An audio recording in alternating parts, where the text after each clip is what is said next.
Hi, and welcome to the WeatherWorks FMS Getting Started tutorial series. Today's topic, sites and forecasts.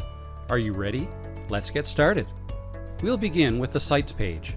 The sites page contains a full listing of all the actively subscribed sites you have loaded into the system. It provides search, sorting, and quick link functionality. Let's dig in. The header confirms we're looking at sites for our company. The list header contains sorting controls for threat timing, site type, and a search field. The column sorting bar provides the ability to adjust each column from ascending to descending order, either alphabetically or numerically.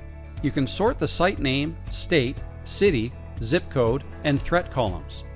Each site tile may contain a threat indicator bar if a site currently has active threats. The colors shown correspond to timing filters in the list header.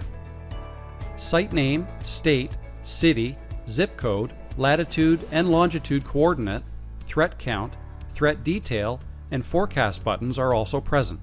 Finally, at the bottom of the list are paging controls. They include forward, end, back, beginning, and the ability to change the number of sites the user wants displayed per page. Next up, forecasts. The forecast page contains current, short-term, nearby, 3-day, and expandable weekly forecasts.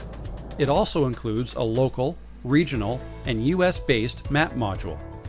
By default, you'll see a bar saying no matching site name was found, and this page will display weather for Seattle, Washington.